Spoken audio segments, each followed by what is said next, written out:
Audio Jungle.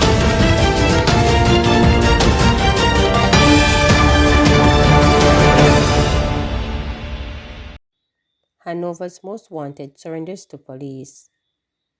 Hanover's most wanted man, 24-year-old Towen Gunning, otherwise called Tuffy, has turned himself into the police. Gunning, a laborer from Rock Spring in the parish, surrendered on Tuesday, accompanied by his attorney. The police said Gunning has been on the run since December 2023, following his alleged involvement in a murder in Green Island.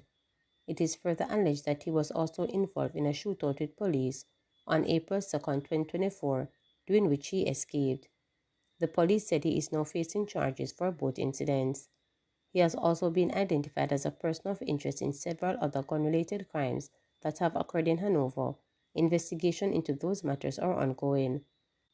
Commenting on the arrest, Acting Assistant Commissioner of Police Wayne Joseph, who leads the Criminal Investigations Branch, commended the detectives in Area 1 for their outstanding investigative work, which he believes has contributed significantly to these developments.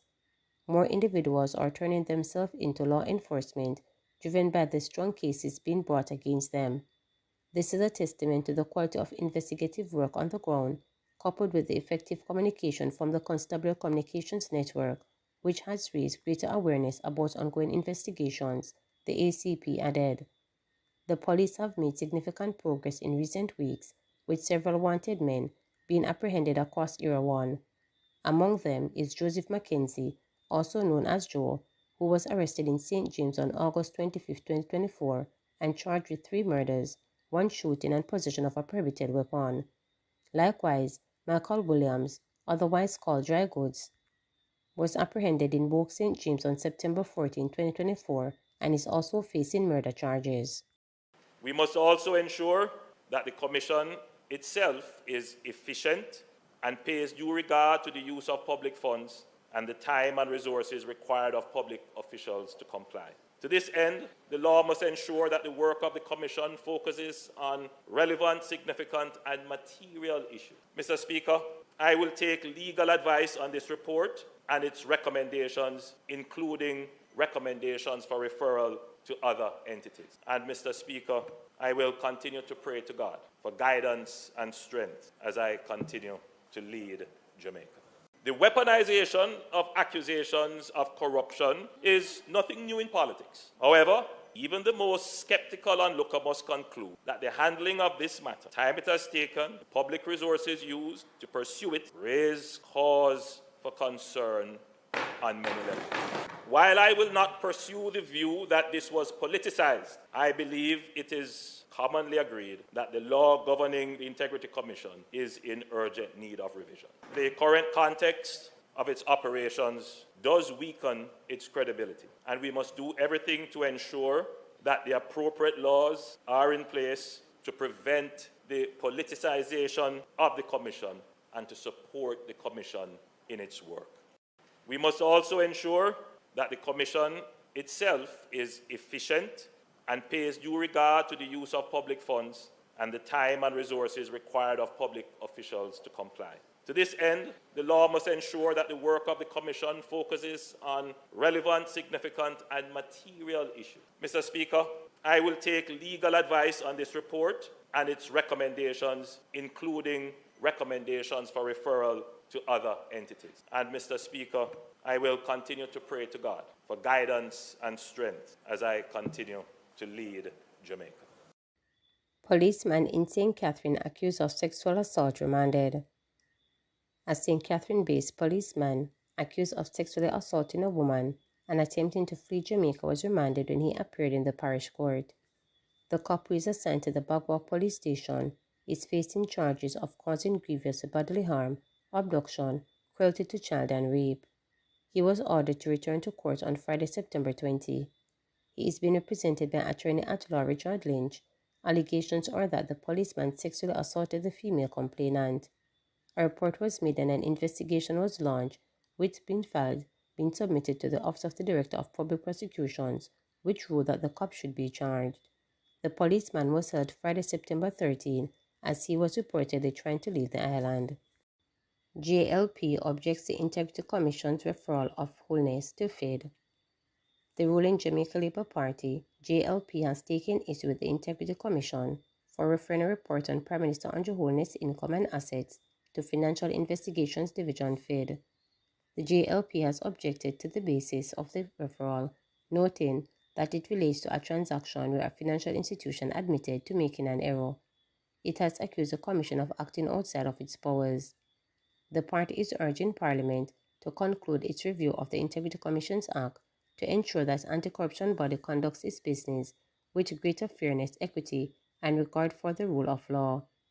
The Jamaica Labour Party denounces attempts by the Integrity Commission to act outside its legal remit and for seeking to, without credible basis, refer of the investigation by the Financial Investigations Division, a transaction where a financial institution admitted making an error. The Commission's Director of Investigation, Kevin Stevenson, made the referral to the FID over concerns about the funding and operations of companies linked to the Prime Minister. The Commission said there can be no finality in the certification of assets for 2019 to 2022 without further probe. The findings of the DI investigation raised significant questions around the income-generating capacity of the referred companies relative to the funds which have been identified in their accounts, the report stated. Meanwhile, the JLP says it welcomes the ruling of the Integrity Commission's Director of Corruption Prosecution that there is no legal basis to proceed against Holness for a combined total of approximately $400,000 located in 4 bank accounts belonging to his parents and former constituent secretary. The party also notes that the finding of the Corruption Prosecution Director that the evidence which support an explanation provided by the Prime Minister is far greater than evidence to the contrary. Lawrence Tavern taxi fleet protests bad road conditions. Scores of taxi operators from the Lawrence Tavern route withdrew their services on Tuesday in protest over the deplorable road conditions. The taxi operators blocked sections of Cassava River Road leading to Glengoff, Lawrence Tavern in St. Andrew. Speaking with reporters, operators made claims of increased expenses due to weekly purchasing of vehicle parts as a result of poor state of the roads. We desperately need the road no good for the car them drive pan. It no good at all. It no look good, one taxi operator shared. Every 2 to 3 weeks, me a change parts. Coming like it no make no sense me have a car. We desperately need the help, he continued. Counsel for the Lawrence Tavern Division, John Myers, joined the group in pleading for assistance from the National Works Agency NWA and the relevant authorities. It is bad, and I am here today to support the residents and the people who traverse this area because it's a National Works Agency road and it's really in a bad condition.